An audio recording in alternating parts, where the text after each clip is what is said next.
చూడురి అధికార పార్టీని వదిలేసి జీవన్ రెడ్డి గారు కాంగ్రెస్ పార్టీ నుంచి బీఆర్ఎస్ పార్టీలోకి అడుగుపెట్టిన తరుణం ఇది. ఒకసారి మీరు అందరూ కూడా చూడాలి. జీవన్ రెడ్డి గారు ఈ నెల 20న కేసీఆర్ సమక్షంలో బీఆర్ఎస్ పార్టీలో చేరనున్న మాజీ మంత్రి జీవన్ రెడ్డి జగిత్యాలలో భారీ బహిరంగ సభ నిర్వహించనున్న బీఆర్ఎస్ పార్టీ జీవన్ రెడ్డికి తగిన ప్రాధాన్యత ఇస్తామని కేసీఆర్ హామీ ఇచ్చిన పరిస్థితి ఇక్కడ చూస్తున్నాం. నేనేమంటున్నానంటే అధికార పార్టీలో ఉండి అద్భుతంగా 4 దశాబ్దాల పాటు కాంగ్రెస్ పార్టీ కోసం పోరాటం చేసి అధికారంలోకి వచ్చిన తర్వాత సీనియర్లను పూర్తి స్థాయిలో తొక్కిపడేసి వలసవాదులను ప్రోత్సహించి తన వాళ్ళను తన వర్గాన్ని పెద్దపీట వేసిన ఏకైక ముఖ్యమంత్రి ఎవరైనా ఉన్నారు అంటే ఆయన రేవంత్ రెడ్డి. సో గదే జరుగుతున్నది గిడ, గంతకు మించి ఇంకా జరిగేదేం లేదు.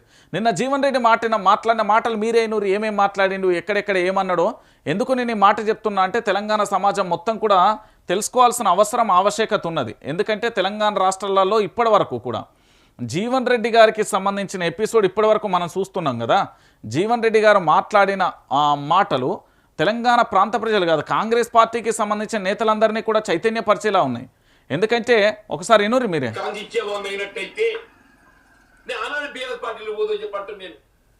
ఇవాళ ఏదైతుందో వీళ్ళ కాంగ్రెస్ పార్టీ ప్రజలకు ఇచ్చే వాగ్దానాలు నెరవేర్చలేకపోవడంతో కాంగ్రెస్ పార్టీ మొన్నటి ఎన్నికల్లో 23 నవంబర్ ఎన్నికల్లో ప్రజలకు ఇచ్చే వాగ్దానాలు నెరవేర్చలేకపోవడంతో ప్రజల పక్షాన్ని నిలబడటానికి ఇవాళ ఏదైతుందో బీఆర్ఎస్ పార్టీ ఎంచుకోవడం జరిగింది. ప్రస్తుత బీఆర్ఎస్ నాయకులు ఇతర రాష్ట్ర స్థాయి నాయకులు అందరూ కూడా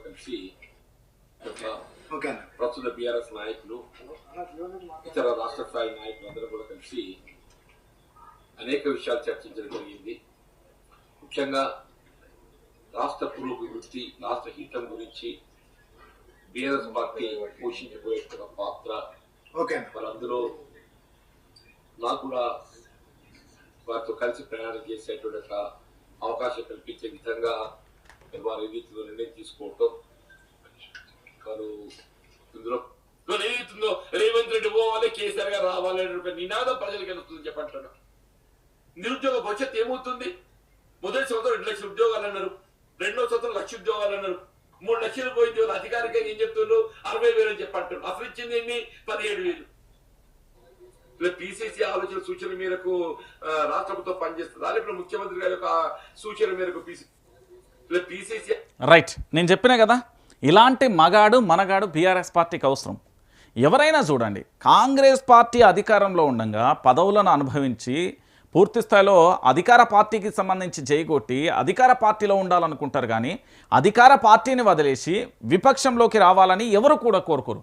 కానీ ప్రజల కోసం జీవన్ రెడ్డి చేసిన సాహసం, హైకమాండ్ తప్పిన కాంగ్రెస్, పట్టుకోల్పోయిన ఏఐసీసీ, రేవంత్ రెడ్డి చెప్పినట్లు తలూపే పీసీసీ, మీతో కలిసి పని చేయమని దేవుడు పంపిండన్నా, నన్ను మీతో కలిసి పని చేయమని దేవుడే పంపిండు. తెలంగాణకు నష్టం జరుగుతున్న ఈ క్లిష్ట సమయంలో మీతో కలిసి నడవాల్సిన అవసరం ఎంతైనా ఉంది. చాలా గ్యాప్ తర్వాత ఇన్నేళ్లకైనా మీతో కలిసి పనిచేసే అవకాశం రావడం నా అదృష్టం అంటూ కేసీఆర్తో మాజీ మంత్రి చెప్తున్న అంశానికి సంబంధించి చూస్తున్నాం. కాంగ్రెస్ కార్యకర్తలకు గుర్తింపు ఎక్కడున్నది? ఆ పార్టీ ఉనికి కోల్పోవడానికి కారకులు ఎవరు? హామీలు అమలు చేయాలని ముఖ్యమంత్రిపై అధిష్టానం ఎందుకు ఒత్తిడి చేయలేదు? రేవంత్ రెడ్డి పోవాలి, కేసీఆర్ రావాలనే నినాదం ఇప్పుడు పల్లెన మారుమోగుతున్నది. 2 ఏళ్లకై ప్రజలు మార్పును కోరుతున్నారు. అధికారం కోసం కాదు, ప్రజల పక్షాన పోరాడడానికి బీఆర్ఎస్ పార్టీలోకి వెళ్తున్న మీడియాతో సీనియర్ నేత జీవన్ రెడ్డి వెల్లడి. ఎర్రబెల్లిలో బీఆర్ఎస్ అధినేత కేసీఆర్తో భేటీ అంటూ కూడా చూడొచ్చు. జగిత్యాలలో భారీ బహిరంగ సభ, ఆ వేదికపైనే బీఆర్ఎస్లోకి జీవన్ రెడ్డి అంటూ కూడా మంత్రి కొప్పుల ఈశ్వర్కు సంబంధించిన స్టేట్మెంట్ కూడా చూస్తున్న పరిస్థితి కనబడుతుంది. సో మొత్తానికి చూస్తున్నాం తెలంగాణ రాజకీయాలలో దశాబ్దాల అనుభవం ఉన్న ఇద్దరు దిగ్గజ నేతలు, ఒకరు ఉద్యమ నాయకుడు కేసీఆర్, మరొకరు రైతు పక్షపాతి జీవన్ రెడ్డి. సుదీర్ఘ విరామం తర్వాత ఇద్దరు నేతలు ఒక్కటవడం రాష్ట్ర రాజకీయాలలో హాట్ టాపిక్ గా మారింది. శుక్రవారం ఎర్రవెల్లి నివాసానికి చేరుకున్న జీవన్ రెడ్డికి బీఆర్ఎస్ వర్కింగ్ ప్రెసిడెంట్ కేటీఆర్, మాజీ మంత్రులు కొప్పుల ఈశ్వర్, గంగుల కమలాకర్, ప్రశాంత్ రెడ్డి ఘన స్వాగతం పలికారు. కేసీఆర్ నివాసంలోకి అడుగుపెట్టిన జీవన్ రెడ్డిని చూడగానే గులాబీ అధినేత సాదరంగా ఆహ్వానించారు. ఈ సందర్భంగా జీవన్ రెడ్డి ఒక్కసారిగా భాగోద్వేగానికి లోనయ్యారు. తెలంగాణకు జరుగుతున్న నష్టం గురించి ఈ సమయంలో కేసీఆర్తో కలిసి పనిచేయాలని, అందుకే దేవుడు తనను పంపాడని ఆయన పేర్కొన్నారు. కేసీఆర్ ఆయనను ఆప్యాయంగా ఆలింగనం చేసుకున్నారని పూర్తి స్థాయిలో శాలువాతో కప్పి ఆ పార్టీలోకి ఆహ్వానించారు. ఈ భేటీ జీవన్ రెడ్డి తన మనసులోని మాటలను వ్యక్తం చేస్తూ కళ్ళ వెంట నీళ్లు పెట్టుకున్నారు. కాసేపు ఇష్టాగోష్ఠిగా మాట్లాడుకున్న అనంతరం కేసీఆర్ స్వయంగా జీవన్ రెడ్డి బృందానికి మధ్యాహ్న భోజనం ఆతిథ్యం కూడా ఇచ్చిన పరిస్థితి కనబడుతుంది. సో మొత్తానికి జీవన్ రెడ్డికి సంబంధించి కాంగ్రెస్ పార్టీలోని రావడాన్ని పూర్తి స్థాయిలో స్వాగతిద్దాం. తెలంగాణ ప్రాంత ప్రజల పక్షాన పోరాటం చేయడానికి ఉద్యమ నేతకు పూర్తి స్థాయిలో చాలామంది అవసరం. కేవలం మళ్ళొక్కసారి పూర్తి స్థాయిలో అధికారంలోకి రావడానికి ఇక్కడ ఉన్న వైఆర్టీవీ ఒకటే కాదు, అనేక రకాలుగా అన్ని ఛానళ్ళు కూడా పనిచేయాలి. ఎందుకు అంటే తెలంగాణ రాష్ట్రానికి జరుగుతున్న నష్టం కానీ, తెలంగాణ రాష్ట్రం కోల్పోతున్న తీరు కానీ, తెలంగాణ రాష్ట్రంలో కబ్జాలకు గురవుతున్న తీరు కానీ, వేధింపులు కానీ, కేసులు కానీ, అరెస్టులు కానీ అన్ని రకాలుగా చూస్తున్నాం. రాజ్యాంగాన్ని ఉల్లంఘించి చేస్తున్న ఈ పరిపాలనకు మనం పూర్తి స్థాయిలో ఎక్కడికక్కడ ఎండుకట్టు వేయకపోతే భవిష్యత్తులో పూర్తి స్థాయిలో ఏం పరిణామాలు ఉండే. ఎందుకంటే రేవంత్ రెడ్డి ప్రభుత్వానికి ఫస్ట్ అడ్మినిస్ట్రేషన్ అస్సలే అవత్తలేదు, 100కు 0. నేను చెప్తున్నా కదా, ఎందుకు నేను ఇంత ఖచ్చితంగా బల్లాగుద్ది చెప్తున్నా అంటే ఒక మంత్రి మీద పూర్తి స్థాయిలో కూడా అవినీతి ఆరోపణలు వస్తే ఒక కనీసం ఆయనను వివరణ అడిగే ప్రయత్నం లేదు, ఆయన సస్పెండ్ చేసే ప్రయత్నం లేదు, ఆయన తప్పించే ప్రయత్నం లేదు. ఇక మరి ఏమొచ్చినట్టు? రాష్ట్రంలో జరుగుతున్న పరిణామాలు కదా ఇవన్నీ. జీవన్ రెడ్డి లాంటి వ్యక్తి 4 దశాబ్దాలుగా కాంగ్రెస్ పార్టీ కోసం పోరాటం చేసిన వ్యక్తి ఈరోజు 4 దశాబ్దాలుగా పనిచేసిండండి. పనిచేసిన వ్యక్తి కాంగ్రెస్ పార్టీ కార్యకర్తలను ఒక గట్టి హెచ్చరిక, నాది కాంగ్రెస్, మా అయ్యేది కాంగ్రెస్, మా తాతది కాంగ్రెస్, వాళ్ళ అయ్యేది కాంగ్రెస్, వాళ్ళ తాతది కాంగ్రెస్ కాదురా నాయన. ఇగో 4 దశాబ్దాలు తన రక్తాన్ని చెమట చుక్కగా మార్చి పూర్తి స్థాయిలో పోరాటం చేసిన జీవన్ రెడ్డినే బయటికి పంపించిల్లు. ఇక మీరెంత, మీ లెక్కెంతో ఆలోచించుకోరు. చాలామంది మీ పార్టీకి సంబంధించిన జర్నలిస్టులు చెప్తారేమో, ఈయనకు 9 సార్లు టికెట్ ఇచ్చినాం, 12 సార్లు, అదంతా ఆయన కష్టపడందే ఇచ్చిల్లా? ఆయన కష్టపడిందే ఇచ్చిందా? ఎన్ని ఆఫర్లు రాలే అప్పట్లో ఆయనకు? విపక్షంలో ఉన్నప్పుడు చాలా పార్టీలు, అధికారంలో ఉన్న పార్టీలు రమ్మని పిలిచినాయి ఆయన. నేను మళ్ళా చెప్తున్నా, ఈయనను కోల్పోతే కాంగ్రెస్ పార్టీ పతనం అని చెప్పిన కదా, కథం జీవన్ రెడ్డి కోల్పోయింది కదా. ఇక చూడు దరిద్రం ఎట్లా వెంటాడుతుందో కాంగ్రెస్ పార్టీని చూడరు, మీరే చూడరు, నేనేం చెప్పాల్సిన అవసరం లేదు. ఎందుకంటే ఒక్కొక్కరుగా నెక్స్ట్ ఇంకో నేత కూడా ఉన్నాడు, కమింగ్ సూన్ మరొక గొప్ప నేత కూడా బీఆర్ఎస్ పార్టీలో చేరేందుకు రంగం సిద్ధమైంది.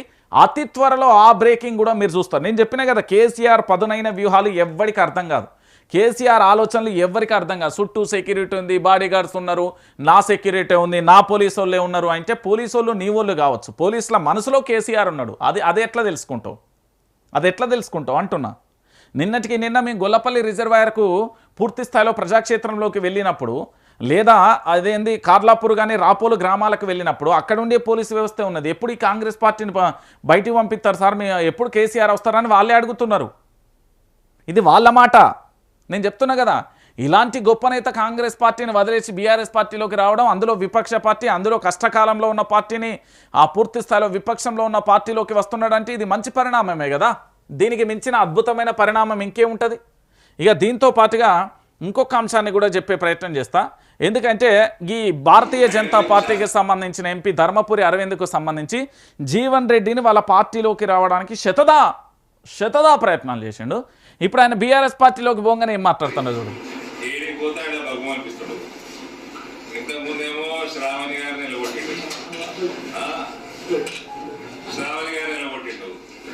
ఇప్పుడు కాంగ్రెస్ పోయిండు, పోయిండు పెద్ద మనిషి జీవన్ రెడ్డి గారిని కూడా ఆయన ఇంట్లో మంట పెట్టి ఆయన్ని పార్టీలోకి నిలబొట్టాలని చేసిండు. అంటే ఇక్కడ జగిత్యాలకు సంబంధించిన సంజయ్ అనేట ఆయన ఉన్నాడు కదా, అంటే బీఆర్ఎస్ పార్టీ నుంచి కాంగ్రెస్ పార్టీలోకి వచ్చిండు. ఆయన ఎక్కడున్న ఐరన్ లెగ్ అని చెప్తున్న పరిస్థితి కనబడుతుంది.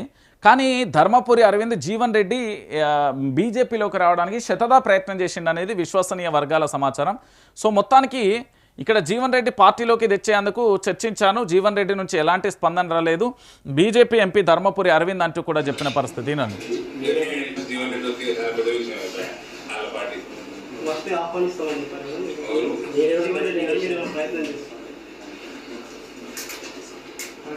రెడ్డి గారి విషయంలో పార్టీలో చర్చించినాము పెద్దలతో. జీవన్ రెడ్డి గారికి నుంచి రెస్పాన్స్ రాలేదేమో, ఐ డోంట్. నేనైతే కిషన్ రెడ్డి గారికి, రామచంద్రరావు గారితో చర్చించాను. కొద్దిగా జీవన్ రెడ్డి గారు అంటే పర్సనలీ నాకు ఆప్తులే, కొద్దిగా ఐడియాలజికల్గా కొద్దిగా అదర్ సైడ్ ఉంటారు ఆయన ఫస్ట్ నుంచి, నాకు నా అవగాహన బట్టి. సో నేను చెప్పినా కదా, పాపం ధర్మపురి అరవింద్ చాలా ప్రయత్నం చేసిండు భారతీయ జనతా పార్టీలోకి జీవన్ రెడ్డిని తీసుకెళ్ళడానికి చాలా ప్రయత్నం చేసిండు. సో ఏంది అంటే జీవన్ రెడ్డి బీఆర్ఎస్ పార్టీలోకి వచ్చిన తర్వాత అక్కడ ప్రస్తుత ఎమ్మెల్యే ఉన్నాడు కదా సంజయ్ కుమార్ అని, ఎవరు మన ఇదే మన ఈయన పేరేం పేరు సంజయ్ అయినా బీఆర్ఎస్ పార్టీ నుంచి వెళ్ళిన ఆయన సంజయ్ ఆయన ఏం చేసిండంటే బీఆర్ఎస్ పార్టీ నుంచి గెలిచిన తర్వాత కాంగ్రెస్ పార్టీలోకి